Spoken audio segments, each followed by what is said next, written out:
Here we are going to solve a couple of examples on Parseval theorem and the energy spectral density. So the first example says that we have a signal x of t equals rect of t, which basically looks like this in the time domain. It's a rect from minus half to half with amplitude 1. This is our x of t. And it says, write the Parseval theorem, find the energy of x of t, find the energy spectral density of x of t. Okay? So Parseval theorem basically says that the energy from the time domain equals the energy from the frequency domain. So before we write the Parseval theorem, we notice that the Fourier transform of this x of t, x of omega, it will be same function, tau, same omega, tau over 2. And tau here is 1.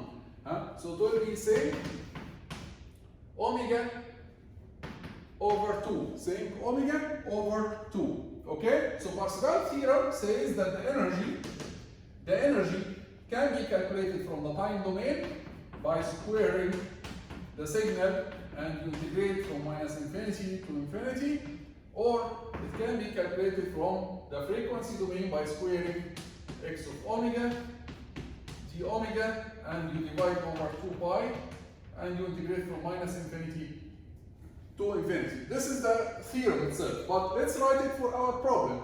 And in order to write it for our problem, it says for integration of rect squared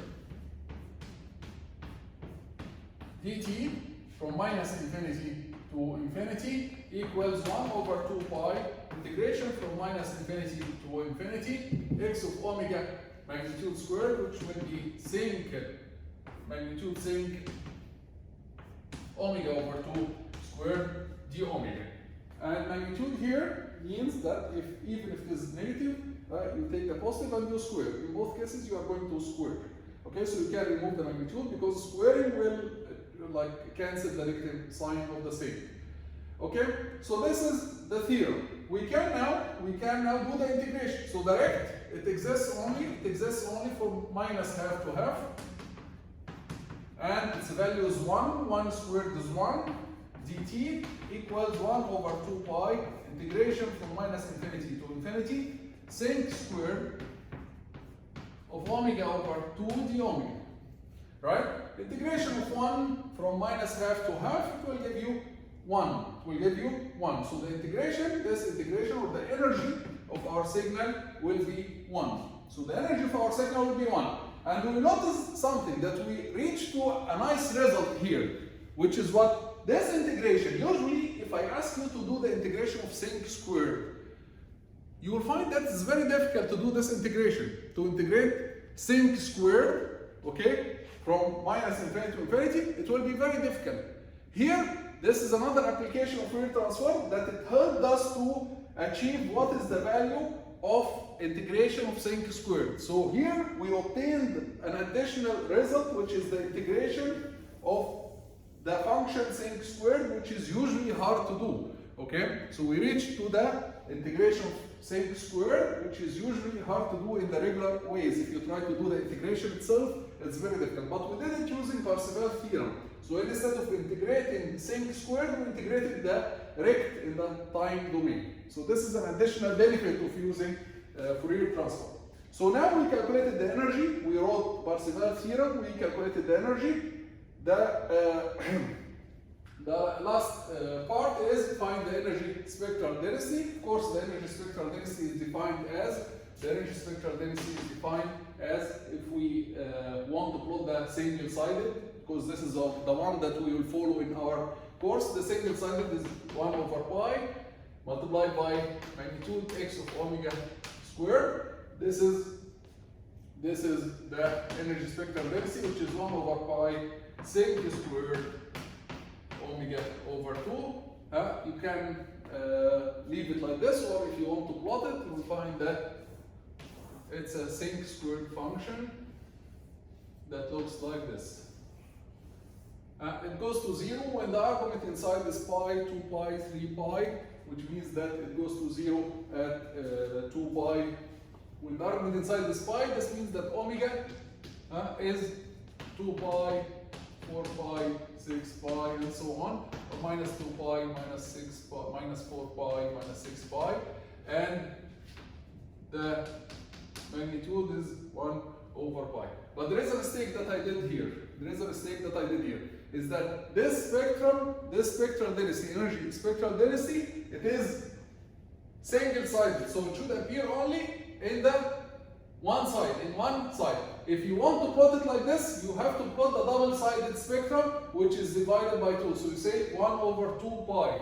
But so let's do the same double-sided. So if you want to do the double-sided, it has to be 2 pi, 1 over 2 pi, 1 over 2 pi, right? And the magnitude here will be 1 over 2 pi. Single-sided, which the one that will follow in our course, it will appear only in the positive side. So it will appear like this. Okay, 2 pi, 4 pi, 6 pi, and here it will be 1 over pi. This is the energy spectral density single sided. Okay, 1 over pi single squared omega over 2. And it appears only for positive omega. We'll integrate it only for positive omega in order to obtain the total energy. Okay? Fine. Let's see another example.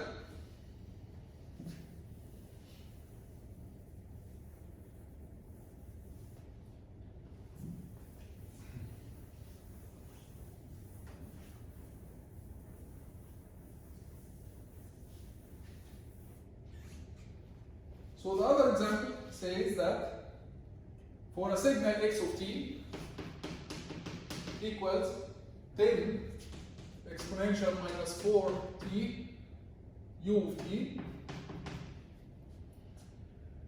find the signal energy.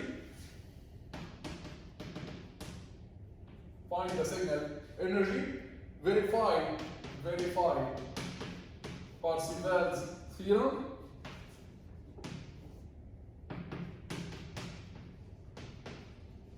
And find the energy spectral density.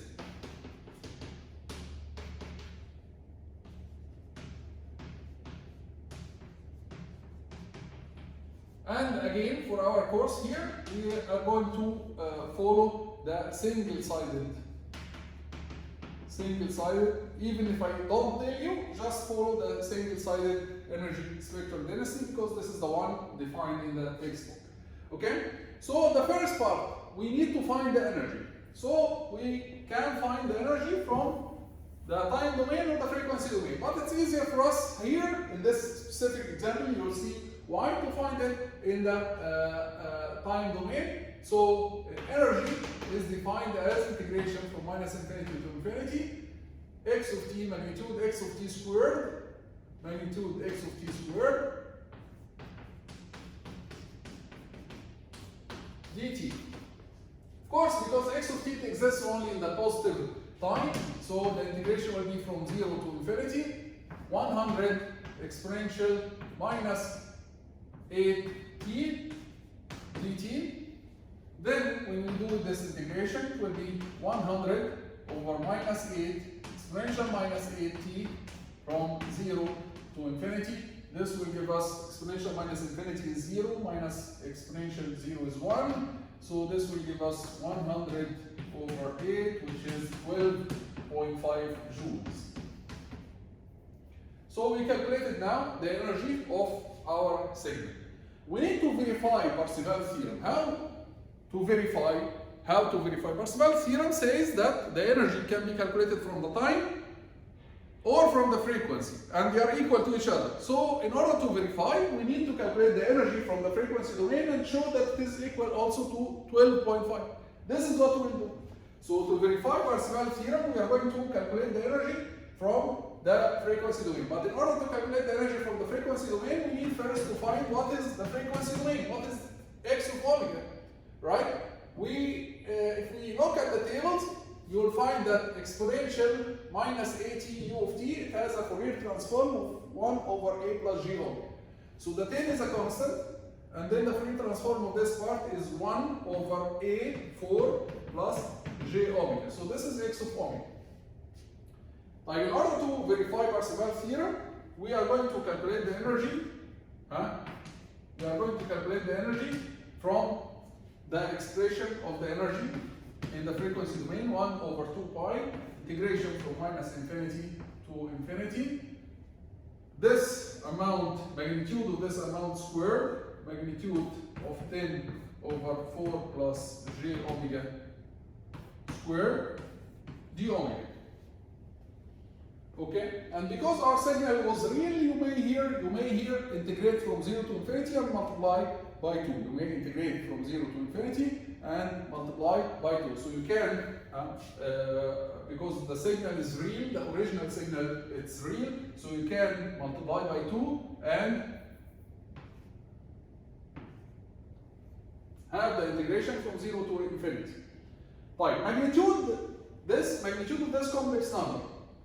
It's the magnitude of the numerator over the magnitude of the denominator, right?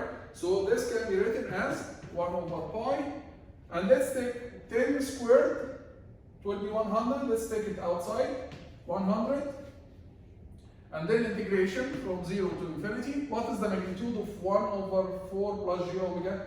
It will be 1 over, magnitude of 1 over 4 plus j omega is square root 16 plus omega squared. But don't forget it is squared. We need the magnitude squared. So when we square, the square root will disappear. So this is square root 16 plus omega squared. This is the magnitude of 4 plus j omega. The 10, we took it outside as 100. 2 cancelled with 2, right?